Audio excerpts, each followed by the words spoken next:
A veces, la vida te pone frente a un espejo que no sabías que existía, y cuando te ves reflejada, descubres no solo quién eres, sino también cuánto has permitido que los demás decidan tu valor. Antes de continuar, comenta aquí de donde me escuchas y suscríbete al canal. Eso me ayuda a seguir contando historias como esta. Yo soy Dolores Esteban. Tengo 67 años. Y lo que voy a contarte todavía me estremece cuando lo recuerdo, no porque me avergüence, sino porque fue el momento en que entendí que el silencio puede ser una forma de traición, incluso hacia una misma. Recuerdo el olor del hilo y la tela húmeda en el taller donde pasé gran parte de mi vida. La rutina era sencilla, casi monástica, pero en ella encontraba sentido. Cada puntada era una forma de orden, una manera de resistir al caos del mundo. Sin embargo, a veces, mientras cosía, pensaba en lo invisible que una se vuelve con los años, en cómo la gente te mira sin verte, sobre todo cuando no tienes apellido ni dinero.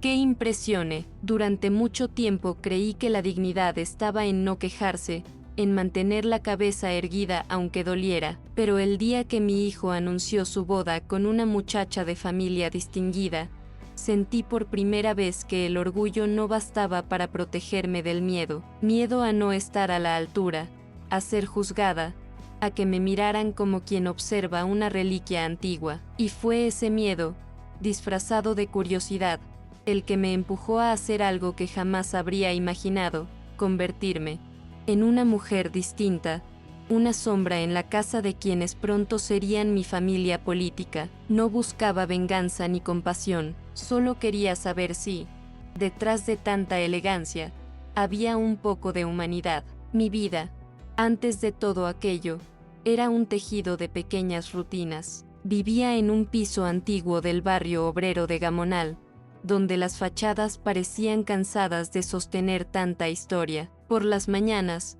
el olor a pan recién hecho del horno de la esquina se mezclaba con el sonido metálico de los autobuses y el murmullo de los vecinos que iban al mercado. A mí me gustaba levantarme temprano, abrir las ventanas y dejar que entrara la luz fría de Burgos, esa que parece limpiar el alma. Mi casa era modesta, pero estaba llena de recuerdos. En el salón, un retrato de mi difunto marido presidía la pared principal. Murió joven, con apenas 38 años, cuando Rafael tenía solo 5. A veces, al mirarlo, me parecía oír su voz ronca diciéndome que todo saldría bien, que no me rindiera. Nunca me rendí, aunque hubo días en que el cansancio me hacía llorar en silencio, con la máquina de coser aún encendida. Trabajé toda mi vida en una cooperativa textil, un lugar donde las mujeres hablábamos poco y pensábamos mucho, las manos siempre ocupadas, los ojos atentos a la aguja, y el corazón latiendo con un ritmo que solo quien ha cosido durante años puede entender. Allí aprendí que el trabajo, aunque duro, puede ser un refugio. Las telas olían a almidón y a sudor, y el zumbido constante de las máquinas creaba una especie de música triste, pero familiar. Mis compañeras eran mi segunda familia. Carmen, la más bromista, siempre decía que nuestras costuras unían no solo telas, sino también penas. Tenía razón, entre puntada y puntada compartíamos secretos, decepciones, sueños rotos. Nunca hablé mucho de mí, pero todas sabían que mi mayor orgullo era Rafael. Ese niño te va a sacar de aquí, solía decirme Carmen. Yo sonreía, sin confesarle que no quería que me sacara de ningún sitio, solo que fuera feliz. Rafael creció rápido, más de lo que yo estaba preparada para aceptar. Siempre fue inteligente, inquieto, con esa curiosidad que no cabe en los límites de un barrio obrero. Cuando ganó una beca para estudiar en Madrid, sentí una mezcla de alegría y miedo. Lo abracé tan fuerte aquel día que casi no podía respirar. Me prometió que volvería cada fin de semana, y durante un tiempo lo hizo, pero los años cambiaron sus horarios, sus palabras, sus gestos. En sus primeras visitas, todavía hablaba con cariño de la cooperativa, de mis guisos, de nuestra vecina Teresa. Luego, Poco a poco, esas conversaciones se fueron llenando de silencios. Hablaba de sus nuevos amigos, de cenas elegantes, de conferencias, de cosas que yo apenas comprendía. Lo veía alejarse sin que mediara distancia, y ese vacío, aunque silencioso, dolía como una herida abierta que nadie ve. Mi consuelo estaba en las pequeñas cosas, mis geranios floreciendo en el alféizar, el olor a café recién hecho, el saludo de los niños que jugaban en la calle. Burgos puede ser una ciudad fría, pero en su calma hay belleza. Caminaba cada tarde hasta el río Arlanzón, donde los sauces se inclinaban como si escucharan mis pensamientos. Allí hablaba con mi marido, en voz baja, contándole mis miedos y mis esperanzas. A veces, el viento parecía responderme. La gente del barrio me conocía como una mujer discreta, siempre con el cabello recogido y la mirada firme. Decían que tenía dignidad, antigua, y quizás era cierto. Me costaba pedir ayuda, incluso cuando la necesitaba. Prefería resolver las cosas sola, como si depender de alguien fuera una forma de derrota. Esa independencia, que tantos admiraban, era también mi jaula. Me protegía del dolor, pero me aislaba. Los domingos eran mi día favorito. Cocinaba lentejas con chorizo, ponía música en la radio y esperaba la llamada de Rafael. A veces llegaba, a veces no. Cuando no llamaba, me consolaba pensando que estaría ocupado. Cuando lo hacía, su voz sonaba distinta, más apurada, más distante. «Estoy bien, mamá.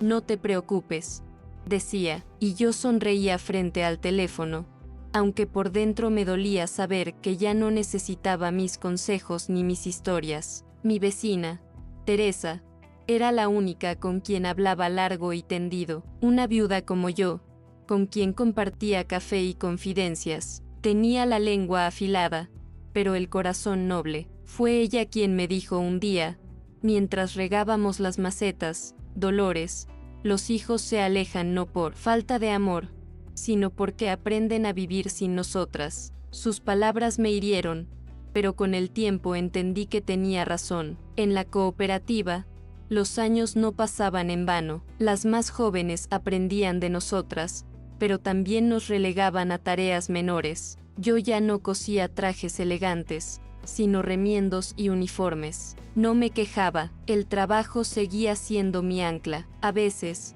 mientras hilvanaba una prenda, pensaba en Rafael y en cómo el mundo se abría para él. Sentía orgullo, sí, pero también una punzada de nostalgia por el tiempo en que aún me pedía ayuda para coserle los botones. Cuando me jubilé, el silencio se volvió un compañero incómodo. No estaba acostumbrada a no tener un propósito diario. Mis manos, acostumbradas a moverse sin descanso, se sentían torpes. Entonces empecé a cuidar plantas, como quien busca una nueva forma de dar vida. Las observaba crecer despacio, agradecida por cada brote verde. Las flores no juzgan, ni mienten, solo existen, en paz. Rafael me visitaba en Navidad y en mi cumpleaños. Traía regalos bonitos, caros, pero impersonales. Yo fingía entusiasmo, sabiendo que lo hacía por cariño, aunque sin comprenderme del todo. Me hablaba de su trabajo en una empresa de ingeniería, de sus viajes, de su novia Beatriz. Siempre la describía como una mujer brillante. Al principio me alegré, pero algo en su tono me inquietaba, como si intentara convencerme de algo. Cuando por fin la conocí, fue en una cena breve, elegante, en un restaurante que olía a vino, caro y a distancia emocional. Beatriz era educada, impecable, pero en su sonrisa había un matiz de condescendencia. Me trataba con respeto, sí, pero no con afecto, como si yo fuera una figura decorativa en la historia de su novio. Aquella noche, al volver a casa, me sentí pequeña, como hacía años no me sentía. Desde entonces, empecé a notar que Rafael hablaba de su vida con más cuidado, como si filtrara sus palabras. Me decía que Beatriz venía de una familia muy tradicional, que su madre tenía mucho carácter. No me lo decía, pero lo entendía, le preocupaba que no me aceptaran. Esa idea me dolió más de lo que quise admitir. Yo, que había dado todo para que él llegara lejos, me convertía ahora en una sombra incómoda de su pasado. Empecé a imaginar cómo sería su boda. Me veía vestida con un traje sencillo, sentada entre desconocidos que hablarían de viajes y carreras. Pensaba en cómo me mirarían, en si sabrían que mis manos, las mismas que criaron a Rafael, llevaban las huellas del trabajo. No quería causar vergüenza, pero tampoco soportaba la idea de fingir ser alguien que no era. Aún así, guardé mis temores. Era su felicidad, no la mía. A veces, cuando el viento soplaba fuerte por la noche y hacía crujir las persianas, pensaba en mi marido. Imaginaba lo que me diría si estuviera vivo. Tal vez me recordaría que el amor de un hijo no se mide por gestos públicos, sino por lo que permanece en silencio. Pero incluso esa idea empezaba a tambalearse. Algo me decía que pronto tendría que poner a prueba todo lo que creía sobre el amor, la dignidad y el miedo. La noticia del compromiso llegó por teléfono, un martes por la tarde. «Mamá, nos casamos», dijo Rafael, con voz alegre. Lo felicité, por supuesto, pero cuando colgué, me quedé mirando mis manos, temblorosas. No era tristeza, era otra cosa, una inquietud que no sabía nombrar, tal vez intuición, tal vez presagio. Esa noche no dormí, pensé en la boda, en la familia de Beatriz, en cómo me recibirían. Recordé las veces que escuché frases como «cada uno con los suyos», dichas con amabilidad, pero cargadas de desprecio, y supe que, de alguna manera, tendría que enfrentarme a eso. No sabía cómo, ni cuándo, solo sabía que, antes de ver a mi hijo entregarse a una vida de apariencias, debía descubrir la verdad. Y así empezó todo, con un presentimiento, una duda y una decisión silenciosa que, sin saberlo, cambiaría mi vida para siempre. Todo comenzó con una conversación inocente durante una tarde de café con Teresa, mi vecina. Estábamos sentadas en el balcón, mirando cómo el sol se deslizaba detrás de los tejados, cuando le confesé mis temores sobre la boda de Rafael. «No sé qué pensar, Teresa, siento que me juzgarán antes de que abra la boca». Ella me miró con esa mezcla de ironía y ternura suya, y me dijo: «Pues entonces, míralos tú antes. Descubre quiénes son, Dolores». Aquella frase, dicha al pasar, fue la chispa. Al principio me reí, pero en el fondo algo se encendió. Esa noche no pude dormir. Me levanté varias veces, caminé por la casa y terminé frente al espejo del pasillo. Me observé detenidamente. El cabello gris, las arrugas que no se disimulaban, las manos endurecidas por los años de costura. ¿Qué verían ellos, los padres de Beatriz, si me tuvieran delante? ¿Una mujer sencilla o una vergüenza silenciosa? Y de pronto lo supe. Si quería saber la verdad, debía verla con mis propios ojos, sin filtros, sin mentiras piadosas. Al día siguiente, con el corazón latiendo con fuerza, volví a casa de Teresa y le conté mi idea. Voy a presentarme en su casa como si buscara trabajo. Una mujer de limpieza, nada más. Teresa soltó una carcajada, pero al notar que hablaba en serio, se quedó callada. «Dolores, eso es una locura», dijo. «Lo sé», respondí, «pero es la única forma de saber quiénes son de verdad». Hubo un largo silencio, y finalmente asintió. «Te ayudaré», murmuró, «pero prométeme que tendrás cuidado». Con su ayuda, conseguí una vieja falda, un abrigo descolorido y un pañuelo que me cubría el cabello. Me miré en el espejo y apenas me reconocí. Era como volver a mis primeros años de viudez, cuando la pobreza pesaba más que el aire. Llevaba conmigo una pequeña bolsa con un delantal limpio, un par de guantes y una historia inventada, una mujer de Burgos recién jubilada que buscaba trabajo doméstico en Madrid para completar la pensión. No esperaba que me creyeran, solo quería observar. El viaje en tren fue largo, pero lo sentí breve por la tensión. A través de la ventana, El paisaje cambiaba de los campos fríos de Castilla a los tonos luminosos de la capital. Me repetía a mí misma que no era una farsa, sino una prueba, una forma de proteger a mi hijo. Cuando llegué,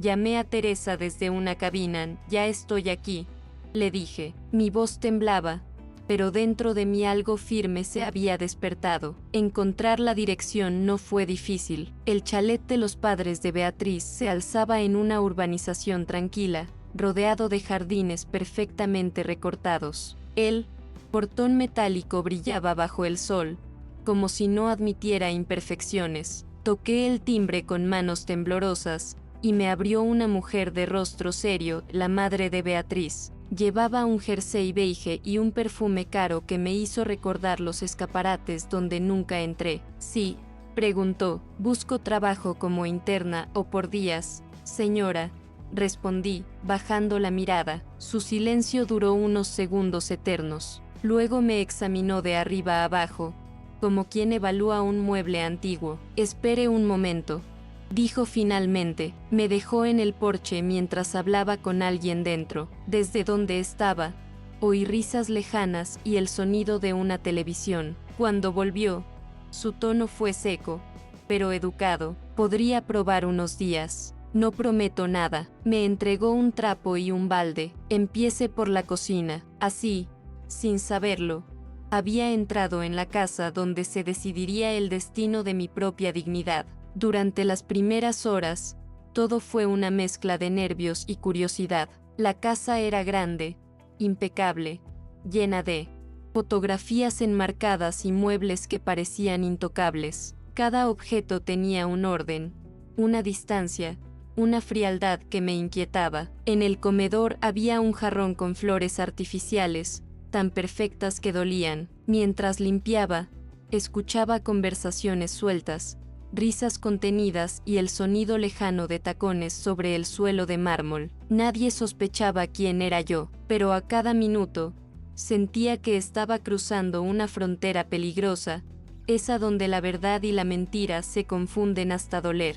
Los primeros días fueron una prueba de resistencia. Me levantaba antes del amanecer, preparaba café para los señores y limpiaba sin descanso hasta que el cuerpo me dolía. Nadie me hablaba demasiado. La señora me daba órdenes precisas, con un tono que no admitía réplica. «No use tanto jabón. No toque los retratos. No olvide secar el suelo». Era cortés, pero distante, como si temiera contaminarse con mi presencia. Me pagaba en efectivo, sin mirarme a los ojos. Beatriz tardó en aparecer. Cuando, por fin la vi, bajaba las escaleras con el teléfono en la mano, riendo con una amiga. Vestía ropa elegante, pero lo que más me impactó fue su mirada, una mezcla de suficiencia y despreocupación. Me saludó con un buenos días apenas audible, sin apartar los ojos del móvil. No sospechaba nada, y por un instante sentí culpa, pero bastó oír su tono al hablar de la boda perfecta para recordar por qué estaba allí. Quería conocer el alma de esa familia, no sus modales. El padre, don Álvaro, era otro mundo, un hombre alto, de voz grave y modales refinados, acostumbrado a ser obedecido. Cada mañana leía el periódico en el salón mientras yo limpiaba cerca, fingiendo indiferencia. Hablaba poco, pero sus silencios eran duros. Cuando me veía, inclinaba la cabeza apenas, sin sonreír. Había en él una arrogancia serena, la de quien cree que todo le pertenece, y, sin embargo, a veces notaba un brillo extraño en sus ojos, desprecio mezclado con aburrimiento, como si mi presencia le recordara algo incómodo. Los días se convirtieron en semanas. Con el tiempo, aprendí los ritmos de la casa, el olor a cera por las mañanas, la música clásica que sonaba desde el despacho, los pasos firmes de la señora por el pasillo. Yo cumplía cada tarea en silencio, pero observaba, escuchaba las conversaciones desde la cocina, los comentarios sobre la familia del chico de Burgos y las risas discretas que seguían. Cada palabra era una herida que tenía que tragar sin mostrar dolor. Una tarde, mientras lustraba los cubiertos de plata, Oí a Beatriz hablar con su madre en el comedor. Rafael es un buen hombre, decía la señora, pero su familia, bueno, hay cosas que no se eligen. Beatriz respondió con un suspiro. Sí, mamá. Lo sé, ya me encargaré de que todo quede bien presentado. Luego rieron. Sentí un calor subir por mi pecho, una mezcla de rabia y vergüenza. Me mordí los labios hasta hacerme daño. No podía gritar. No allí. No aún. Esa noche, mientras fregaba los platos, me miré en él. Reflejo del cristal y apenas me reconocí. ¿Qué hacía yo en esa casa? ¿Fingiendo ser otra? ¿Qué buscaba realmente? ¿La verdad o una forma de venganza? Recordé las palabras de mi vecina Teresa: ten cuidado, Dolores, que la verdad a veces duele más que la mentira. Tenía razón, cada gesto, cada frase educada, era una aguja que me cosía el alma por dentro. Con el paso de los días, empecé a notar detalles que antes me parecían insignificantes, como la señora revisaba mi trabajo con guantes puestos, como Beatriz me dejaba las sobras del almuerzo con un puede comérselo si quiere, como don Álvaro me observaba desde la distancia con una expresión difícil de descifrar. Era un mundo pulcro, pero lleno de grietas. En esas grietas habitaban la soberbia, la indiferencia y una forma de crueldad disfrazada de cortesía. Una tarde, mientras planchaba unas camisas en la lavandería, escuché a Beatriz hablar por teléfono. Su voz sonaba impaciente. No, mamá, no pienso invitarla a la boda. No tiene sentido, ya sabes cómo es. No sabría comportarse. Sentí que el aire se me escapaba. Hablaba de mí. Lo sabía. Quise dejar la plancha, salir corriendo, gritarle quién era, pero me contuve. Tenía que saber hasta dónde llegaba su desprecio. El padre entró en la cocina una mañana y me encontró sirviendo el desayuno. Me miró con cierta curiosidad y preguntó: ¿de dónde es usted, señora? Fingí torpeza. De Burgos, señor. De un barrio obrero. Sus ojos se entrecerraron. Burgos, gente trabajadora, sin duda. Su sonrisa no era amable, era la sonrisa de quien se siente superior. Mi esposa y mi hija son muy exigentes, ya lo habrá notado, pero si hace bien su trabajo, no tendrá problemas. Luego se marchó sin esperar respuesta. Con el tiempo, supe que aquella casa funcionaba como un pequeño teatro. Cada miembro tenía su papel y su guión. Beatriz fingía dulzura con su prometido, la madre fingía perfección, el padre fingía autoridad moral, y yo fingía ser invisible. Cada cena era una representación donde la armonía se medía en tonos de voz y en gestos ensayados. A veces pensaba que si gritaba, ni siquiera se darían cuenta. Lo más difícil era mantener la mentira frente a Rafael. Un día apareció de sorpresa, acompañado de Beatriz. Casi se me detiene el corazón al verlo entrar. Llevaba traje, el cabello peinado hacia atrás, la misma sonrisa de siempre, pero con una rigidez nueva. Buenas tardes, dije en voz baja, girando el rostro para que no me reconociera. Pasó tan cerca que pude oler su colonia. Me temblaron las manos. Beatriz le tomó del brazo y dijo: ella es la nueva empleada, bastante eficiente. Él apenas asintió, sin mirarme. Sentí que el alma se me partía en dos. Esa noche lloré en silencio en el cuarto de servicio, no por humillación, sino por la certeza de que mi propio hijo no me había reconocido, o peor aún, que sí lo había hecho y había preferido callar. Esa posibilidad me atormentó durante días. Empecé a preguntarme si el amor de madre se desgasta como la tela, si el tiempo y la vergüenza lo deshilachan sin que una se dé cuenta. El cansancio físico era lo único que me mantenía cuerda. Me concentraba en limpiar, fregar, cocinar. Cada tarea se volvía una forma de resistencia, una manera de no derrumbarme. Pero el cuerpo también tiene memoria. Sentía los hombros tensos, la espalda ardiendo, las manos agrietadas. A veces me detenía frente al espejo y veía una mujer distinta, vieja, pero también fuerte. Esa imagen me sostenía. Un día, La señora me pidió que ordenara un cajón del despacho de su esposo. Mientras lo hacía, encontré una carta abierta sobre la mesa. No pude evitar leerlas, era de un viejo amigo, felicitándolo por el compromiso ventajoso de su hija. Las palabras eran frías, casi comerciales. Unir familias con distinto origen es siempre delicado, pero con buena gestión, todo se equilibra. Sentí náuseas. Me di cuenta de que la boda de mi hijo no era un acto de amor, sino una transacción social.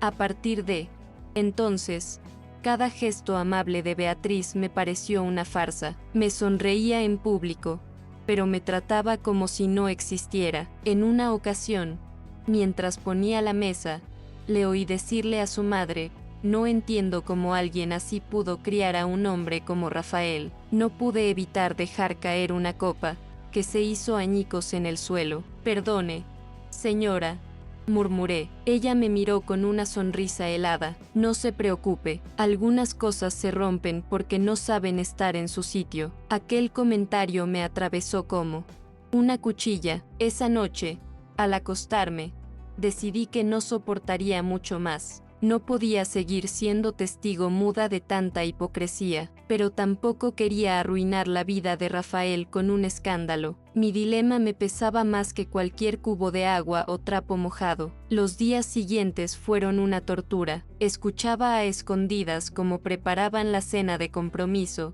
cómo hablaban de los invitados, del menú, de los discursos. En cada palabra sentía el filo del desprecio. Todo debe parecer perfecto, repetía la señora, y yo, mientras limpiaba los vasos, pensaba en lo imperfecto que era todo aquello. Empecé a notar una mirada distinta en el padre. A veces se quedaba observándome demasiado tiempo, como si intentara descifrar algo. Usted tiene modales extraños para ser una empleada, me dijo un día. Fingí torpeza, desvié la mirada y respondí: quizás porque ya he servido demasiado tiempo, señor. Él rió, sin entender la doble intención. Cada noche, antes de dormir, escribía en un cuaderno escondido en el cajón del cuarto, no para dejar pruebas, sino para no olvidar quién era. Anotaba frases sueltas: no hay nada más triste que fingir ser menos de lo que eres. El silencio de los humildes también tiene peso. Aquellas palabras eran mi refugio,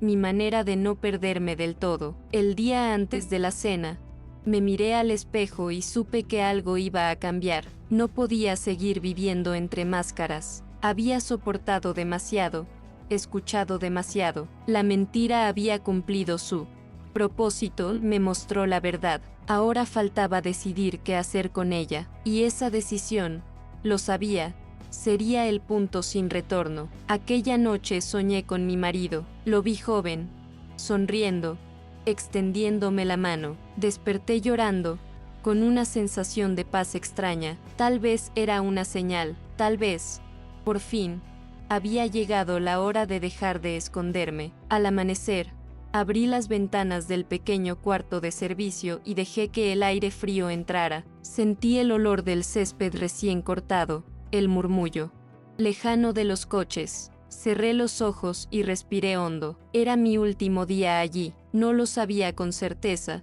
pero lo sentía en los huesos. Algo estaba a punto de romperse, y esta vez no iba a ser yo. Los días siguientes fueron una tortura silenciosa. Yo seguía allí, limpiando los mismos pasillos, sirviendo los mismos cafés, escuchando las mismas conversaciones que me herían como cuchillos finos. Al principio, trataba de no darle importancia. Me decía que solo eran palabras, que mi misión era observar, no sentir, pero cada frase, cada gesto, me hundía un poco más. Una tarde, mientras planchaba en el cuarto de servicio, oí a Beatriz hablando por teléfono en el salón. Su tono era risueño, pero sus palabras tenían veneno. No sé cómo mi suegra pretende venir a la boda vestida como si fuera a una feria. Mamá dice que deberíamos regalarle algo discreto, para que no haga el ridículo. Luego, la voz de la madre se sumó, firme y altiva: hija, hay cosas que el dinero no arregla. La educación se nota, Y la vulgaridad también. Me quedé quieta, con la plancha en el aire, sintiendo que el aire se volvía espeso. En ese momento supe que no era solo desprecio, era vergüenza. Ellas se avergonzaban de mí, de mi historia, de mi esfuerzo. No me conocían, y sin embargo ya me habían condenado. Sentí ganas de gritar quién era, de decirles que esa mujer que despreciaban había criado sola al hombre que su hija decía amar. Pero no lo hice. Tragué el dolor y seguí planchando, como si mis manos supieran algo, que mi corazón todavía no aceptaba. Las humillaciones siguieron. Un día, la madre de Beatriz me pidió que no entrara al salón cuando hubiera visitas importantes. Otro, me corrigió la forma de colocar los cubiertos porque aquí no estamos en una pensión de barrio. Cada palabra suya era una espina. Sin embargo, lo que más dolía era la actitud de Rafael. Venía a la casa de vez en cuando, sin sospechar nada, y aunque me cruzaba con él varias veces, apenas me miraba. Era como si ya se hubiera acostumbrado a mi invisibilidad, como si no quedara rastro de la complicidad que alguna vez nos unió. Una noche, después de cenar, Beatriz y su madre hablaban en el comedor mientras yo recogía los platos. Tu novio tiene buen corazón, pero su origen se nota, decía la madre. No quiero nietos con costumbres populares. Beatriz rió, bajando la voz. No te preocupes, mamá, ya lo estoy puliendo. En ese instante, el vaso que tenía en la mano se me resbaló y se hizo añicos contra el suelo. El sonido fue tan fuerte que ambas me miraron. ¡Qué torpeza!, exclamó la madre. Discúlpeme, señora, murmuré, agachándome para recoger los pedazos. Tal vez sea la edad, pero mientras recogía los fragmentos, me di cuenta de que ya no podía más. No era solo el dolor, era la vergüenza de haber aceptado ese papel, de haberme escondido por miedo. Esa noche, sentada en la pequeña habitación de servicio, lloré como no lo hacía desde que murió mi esposo. Lloré por mí, por Rafael, por todo lo que callamos los que venimos de abajo, y entre las lágrimas, supe que el final estaba cerca. No podía seguir fingiendo. Al día siguiente, me miré al espejo antes de bajar al desayuno. Tenía los ojos hinchados, pero el rostro sereno. Sabía lo que debía hacer. Esa noche, durante la cena de compromiso, delante de todos, iba a decir la verdad, no por venganza, sino por dignidad. Porque si algo me habían enseñado los años, era que hay silencios que te salvan, y otros que te entierran viva. La cena de compromiso fue un escenario perfecto de hipocresía. La mesa larga, las copas brillando bajo la luz cálida del comedor, los elogios forzados, las sonrisas de porcelana, todos hablaban de futuro, de familia, de elegancia. Yo estaba allí, de pie, con el delantal puesto, sirviendo los platos como si no existiera. Cada palabra me perforaba el alma, pero también me fortalecía. Era el último acto de aquella farsa, y lo sabía. Beatriz llevaba un vestido color marfil y fingía dulzura con una perfección estudiada. Su madre, al otro extremo de la mesa, daba indicaciones con el tono de quien se siente dueña del aire que se respira. Rafael, mi hijo, parecía nervioso, fuera de lugar, pero no decía nada. Había aprendido a callar para encajar. Lo miré con ternura y tristeza, recordando al niño que una vez me decía que yo era la mujer más fuerte del mundo. ¿En qué momento había dejado de creerlo? Mientras servía el vino, escuché a uno de los invitados decir, qué familia tan distinguida, se nota que han sabido educar bien a su hija. La madre de Beatriz sonrió satisfecha, y entonces sentí un impulso incontrolable. Dejé la botella sobre la mesa, me quité el delantal y respiré hondo. Disculpen, dije con voz temblorosa, creo que hay algo que todos deberían saber. El silencio cayó como un golpe. Todos me miraron. Beatriz frunció el ceño. Su madre abrió los ojos incrédula, y Rafael se quedó paralizado. Mi nombre es Dolores Esteban, continué. Soy la madre de Rafael. Nadie habló. La madre de Beatriz palideció. ¿Qué broma es esta?, murmuró. Yo mantuve la voz firme. No es una broma, señora. Vine aquí porque quería conocerlos. No a la familia que sonríe en las fotos, sino a las personas que son cuando creen que nadie las ve. Las reacciones fueron una mezcla de vergüenza y rabia. Beatriz intentó reír nerviosa. Mamá, no le sigas el juego. Está confundida, pero no la dejé terminar. No estoy confundida, hija, estoy decepcionada. He escuchado cómo habláis de mí, cómo os burláis de la gente sencilla. He visto el desprecio en cada mirada, y no vengo a pedir disculpas ni compasión. Vengo a decir que no hay vergüenza en ser humilde. La vergüenza está en despreciar al otro por su origen. Mi voz temblaba, pero mis palabras salían limpias, con la fuerza de quien ya no tiene miedo. Miré a Rafael. Hijo, no me duele que ellos me hayan juzgado, me duele que tú me hayas ocultado, que creyeras que valías más alejándote de mí. El respeto no se compra con silencio. Él bajó la mirada, avergonzado. Nadie se atrevió a hablar. El silencio se volvió insoportable. Solo se escuchaba el tic-tac del reloj, como marcando el final de algo. Tomé el abrigo que había dejado en una silla y me dirigí a la puerta. Antes de salir, me giré una última vez. Gracias por la cena, dije con calma, pero yo ya tengo lo que buscaba, la verdad. Y me fui. Yo caminé por la calle vacía, sin llorar, sin mirar atrás. Sentía el frío en las mejillas y el corazón ligero, como si cada paso borrara un pedazo de miedo. Pasaron los días. Rafael rompió el compromiso. Vino a verme y lloró como un niño. Yo lo abracé, sin reproches. Aprendería, como todos, a reconocer el valor de las raíces. Con el tiempo, la herida se volvió cicatriz, y la vergüenza, lección. Ahora, cada mañana, riego mis plantas mientras cae una lluvia fina sobre Burgos. A veces pienso en aquella casa, en sus paredes frías, en las voces que creían tener poder, y sonrío, porque al final comprendí que la dignidad no se hereda ni se compra, se defiende. Y esa noche, en medio del silencio, yo la defendí.